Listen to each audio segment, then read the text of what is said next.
This is Busted Pencils, fully leaded education talk. Here are your hosts, Dr. Tim Slecker and Dr. Johnny Lupinacci, educated educators talking education. Oh, yeah.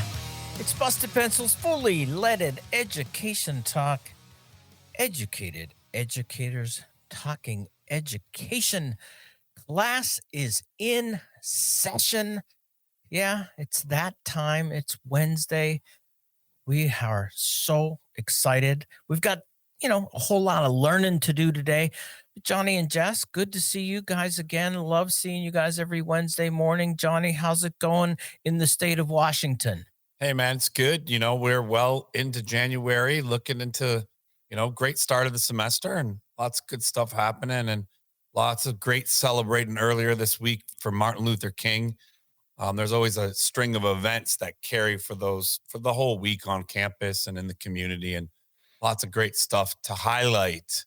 What we're choosing to highlight over week's inauguration. No problem saying that was kind of a bummer, but you roll with things, and I was glad to have lots of Martin Luther King events to guide us. We're here today, talk about some exciting, cool stuff, kind of akin to your favorite topic these days, Tim. Hey, come on now. But we got to check in with Jess. So, Jess, how are you this Wednesday morning? Oh, I'm always doing great when I can bust some pencils with you educated educators. Wrapping up the month of January and looking ahead. We're ready to do some good work. Make sure that we keep learning, keep connecting with our communities. Glad to be here. Love it. Well, Johnny, I don't know, has this become my topic now?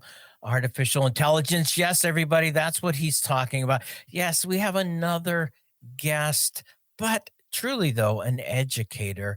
Little background, though, too. We say Tim finds people who are out there doing awesome work. And so just like our guest, Jason Bucheri, I found another Canadian. No, I did not take a road trip and, look through the back roads of Canada. LinkedIn, the LinkedIn way. I find people out there, find people doing awesome work. Found this person, sent a little note. I said, hey, that looks interesting. How would you like to be on Busted Pencils? She automatically writes back and says, that's a great idea. I said, well, send me your email address. I'll send you an email. I sent her an email, and then I didn't hear from her for a week. And Johnny and Jess know this. I walked around going, oh my God, she researched me. She hates me. She hates me. She decided, no way, this guy's creepy. I am not going on his show. And I was paralyzed for an entire week with. Oh, you were fine. No. You were fine. We reminded you very promptly, Tim, not everybody automatically communicates in the hours following an email they get. We have busy things going on. And we've been and we talk about this. There's a culture of because we can have access to technology all the time, we should just be glued to it and whatnot. So we reminded Tim, Heidi probably has a healthy communication response time. Well, actually, though, this is the best part or worst part, whatever you want to say. Towards the week goes by and I get another LinkedIn note. Tim, are you still interested in having me on the show? Yes, the original email I sent for some reason got hung up in cyberspace. It's out there floating around. And so we reconnected and got it back. So yeah, let's get right to it. She's an educator, innovator, and champion for critical thinking in the age of artificial intelligence. She leads iThink's Artificial Intelligence Challenge for grades 6 through 12. Helping students navigate AI's role in their lives while equipping them with real-world problem-solving skills. She's here to talk about AI's impact on education, ethics, and how we prepare students for a future shaped by machine intelligence. Welcome to Busted Pencils, Heidi Siwak. Heidi, how are you? Hello there, Tim and Johnny. I am well, thank you. And thank you for not giving up on me. It is an absolute pleasure to be here. coming to you from Ontario to you in Wisconsin, right? So a pleasure, and I'm doing well. Well, we appreciate it. And again, thank you for reaching back out and releasing me from the anxiety of doubt and fear that I was bound up. Yes, Johnny, and just know that. But yeah, Good to know Heidi, I'm though. having an impact. Yes. Did you know you had that much power to relieve? Okay. No. No, that's a whole other show. Tim's problem with those issues right now. Heidi, though, let's talk about this first, though. The continued, or the work before we get to the artificial intelligence challenge. Tell us about I Think and what I Think is about and what people should know. Tell us about that work there first. Happy to always talk about I Think. I Think is an education charity based out of the Rotman School of Management at the University of Toronto. It started way back around 2010, 2011, when one of the MBA candidates also happened to be a K 12 educator and recognized that the thinking and problem solving strategies being used in the MBA school, that was way too late for young people to be learning those thinking frameworks. And so they actually piloted it. Can we do this with young people? They piloted it with a kindergarten class working on a complex problem. It was a success. And I think has grown from there. So what we do now is one of the things we do is we build challenge kits around messy, complex, real world problems where tensions, more than one right answer, where there might be entrenched positions even. Hmm. And we have them learn about the problems, and we then give them the opportunity to problem solve, to come up with an innovation, their own thinking about problems. So it's about student voice and agency and a way to navigate their way through complex problems. And one of my most recent challenge kits that we did, I really loved it, was post-pandemic. How do we rebuild community in our schools after the pandemic? So we've Hmm. had challenge kits on food banks, climate change, and now the work that I'm doing around artificial intelligence. Nice. Johnny, what about that? Critical thinking? What are they thinking about up in Canada? Well, it sounds amazing, Tim, and it sounds like one of those. Heidi, we'll fill you in. With Tim and I, we kind of go back and forth and we banter a bit on the AI stuff and then the different things that students are engaging in classrooms. But this is up both of our alleys. Like we just are such big fans of this because those real world challenge kits are just kind of where the magic happens, right? I mean, this is what we know young people have an affinity towards, solving problems and contributing in their community. But we often don't think about school as the place where we can lean into that. Or do we necessarily have all the know-how to pull all those pieces together, right? So, partnering with teachers and classrooms and being able to do that work is just so amazing. I was wondering though, for our listeners and also for me, Heidi, because I love these things, can you pick one of your favorites and tell us a little bit more about it? Because you named some pretty awesome ones, but just pick one of your favorites and tell us a little bit more. Like if I was a kid in that class or a teacher in that classroom, what would we be doing?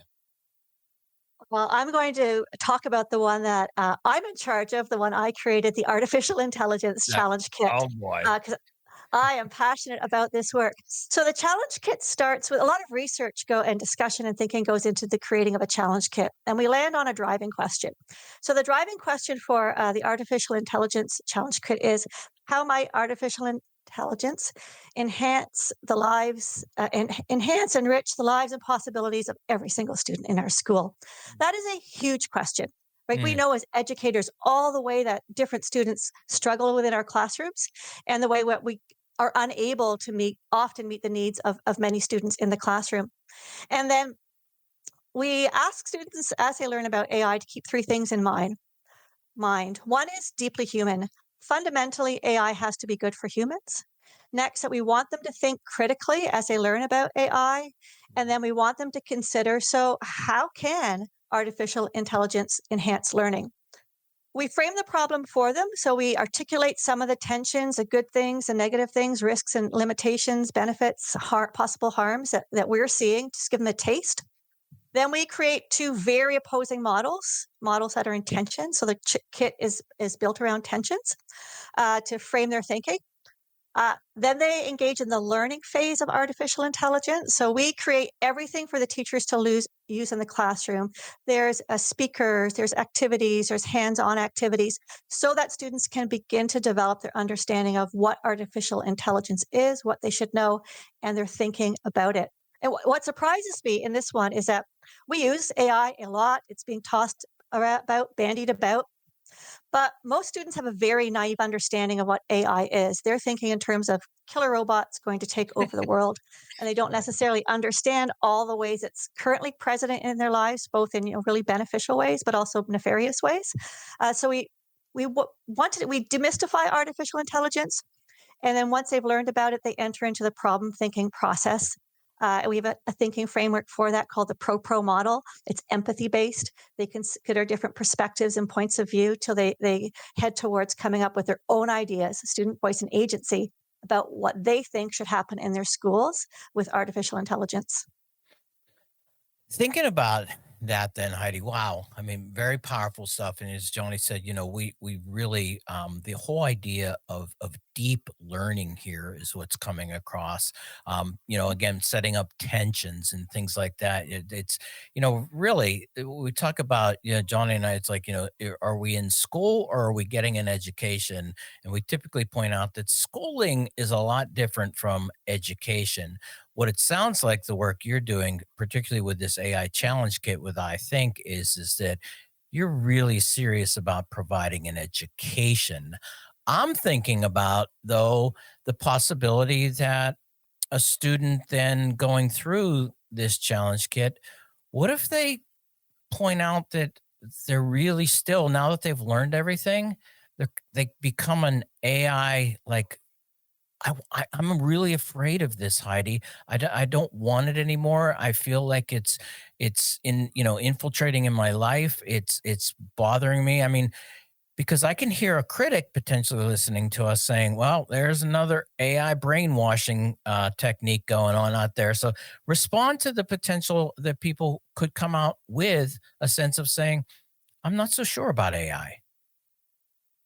Yeah, and it's interesting when we students when they share their student thinking with us at the end. A lot of them and a lot of their teachers are in a very fear-based place about artificial intelligence.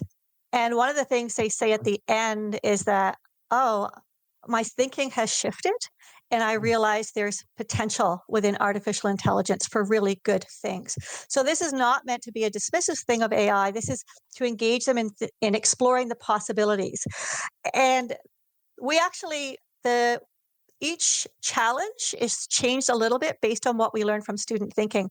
So for this round, the people that we brought into the challenge kit to help students dig into that, the possibilities of AI. For example, we had from Dr. Todd Cunningham's psychology lab at OISE in Toronto, where they work on technology for students with learning disabilities, dyslexia, those kinds of things. One of his graduate students, Liren Nader, I say his name wrong, did an incredible session with the students of how they could actually use generative AI not to replace their writing, not to do the work for them, but to break down their tasks, to use it strategically for students who struggle with language, to enhance their reading skills, their vocabulary, their writing skills. So that was a very, very optimistic and practical lesson for the students in how it can potentially be used. That was one example. We had Jeremy Brooks, say he was my husband as well, but he teaches technology at Humber College. I won't describe what he does. But anyway, he came on and he showed students how they could use generative AI as a mentor and a coach. So he really dug into, first of all, what does it mean to have a mentor, a coach, a teacher? And then he demonstrated how they could interact with AI to learn how to code, which was really interesting things to do. So we bring things into the challenge kit that allow students to explore benefits and limitations, but also the many positive ways AI can be used for good. And one of my favorite set of guests came from the AI for Good lab out of MILA, which is the Quebec Institute for Artificial Intelligence based in Montreal. And the AI for Good lab is focused on creating space within the field of artificial intelligence for women and people of diverse genders. And they run a lab every summer. You apply, it's absolutely fabulous. And Jennifer, the manager of that project, came on and talked to the students about why creating these spaces is really, really important. But then we had some of their amazing students come on about and talked about their project around data privacy and what they want to develop to ensure that our privacy is protected in artificial intelligence. So we also get at all the different ways AI can be used for good. That's part of it. And so the students come up with a more balanced and complex understanding, lots of questions, but lots of ideas about the possibilities. And that's where we want them to end up, in AI for good. Johnny. Hey, I love that. And you know what? I just want to highlight, I love about what Heidi's sharing. There's so many things Yeah. with this. But I love when I hear, as a teacher, there's a new tool, there's a new powerful thing that my students I already know have access to in a number of ways, but that I don't quite know a ton about, or quite how it fits with my teaching yet. And one of the best ways I can learn to do that is to have some lessons or some activities or some ways that I can co-learn with my students, because those are those magic moments when those new tools really, really get used. And we learn both as teachers to be better teachers, and as students, we learn more. And so you're just describing like the ideal sort of way that teachers out there, if you're listening, you could kind of jump into this, because, it's providing the kind of boundaries. It's not like you just have to jump in and make a mistake in terms of, what if I choose the wrong AI, or what if I don't understand fully how to integrate the AI tools into my learning and introduce my students to the wrong thing. We have a lot of apprehension, and then we typically go to maybe like a PD training or something where we might have some help on like, how might you use AI? And it still doesn't quite connect all the dots. So I love this, like, that what you're describing, this opportunity for so many educators to learn with their students, because their students are moving, 125 miles per hour on this. I won't even convert it to the Canadian. I was going to say that. Come on, that's kilometers, right? I know, it is too, but it's not quite as high as a number up there. So when I'm driving in Canada, I can really zoom. No, but bringing it back, I love this, because for teachers out there, you all know, it's when we're engaging with our students, when we're doing the thing we love to do, teach, with, tested kind of activities and things that other teachers have worked on and said, hey, if I was using AI right now, here's how I would do it, and let's learn together. Those are the magic moments that make this tool, really powerful in our classrooms, but also introduce our students to it in a way that they're going to carry into their future education and into their careers. So love what you're doing, Heidi. Thanks for sharing that. Hope teachers really, really hear this and jump in. Where can we get more of this awesome stuff, Heidi? Well, you can follow me on LinkedIn, Hey. and you can also absolutely Heidi Siwak on LinkedIn. We have a website. We are called I Think Together, so I-thinktogether.org. You can email me at heidi@ithinktogether.org. And please reach out with your questions. So happy to, we want more classrooms and teachers participating in this. So Okay, Heidi. yeah. So here's a question then for that. So I'm not Canadian. I'm in Madison, Wisconsin. I'm in Milwaukee, Wisconsin. I'm in Ashland, Wisconsin. I'm in Minnesota. Can I be a part of this AI challenge with I Think? Yes, absolutely. Because all of the resources that you need to run the challenge are provided digitally. So you don't need to be in person in order to access what we have. And I just saw this. There's still time actually to sign up and register for this round of the AI challenge, right? Give us just a little bit more detail on that for a teacher listener right now that's thinking, I want to do this, or maybe even somebody who's saying, wait, man, I got to share this with my teacher friend. Yeah, absolutely. So registration for the spring 2025 AI Challenge is open until the end of January, January 31st. And if you're not sure if it's something you want to do, I am happy to have a conversation with you to give you more clarity on what it is that what it is that happens in the challenge. So please reach out with your questions if you're kind of thinking, oh, I'm not sure if this is for me. What exactly is in this challenge kit? I will share what I know to help you make the decision to bring this into your classroom, because we've seen the power of this challenge kit and the impact it has on student voice and agency and their understanding of AI, and on teachers. Oh, Heidi Siwak, man, I can't wait, because I actually, now we put this in there, I can feel it, want to come back and hear how this is going throughout the time that this new challenge is taking on. And so, I think we're going to have Heidi back, because we want to get an update. But Heidi, right now, though, got to tell you, here's what we say. Thank you for busting pencils. My pleasure. Snap, snap. It's been delightful. It's been a lovely conversation, lovely environment here, and really happy to have shared this challenge with you. Awesome. And now for your moment of Zen.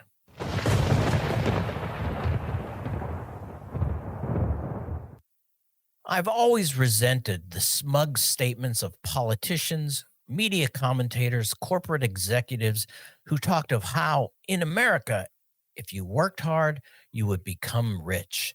The meaning of that was, if you are poor, it's because you hadn't worked hard enough. I knew this was a lie. My father and millions of other men and women who worked harder than anyone, harder than financiers and politicians, harder than anybody. If you accept that when you work at an unpleasant job, that makes it very hard work indeed.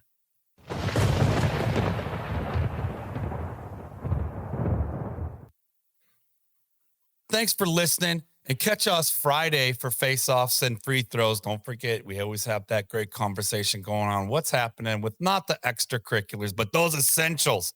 And then, as always, Tim and Johnny, Busted Pencils, live on Saturday. Catch it across all the civic media networks. And don't forget, you better not be late for homerooms on Monday, and keep busting pencils.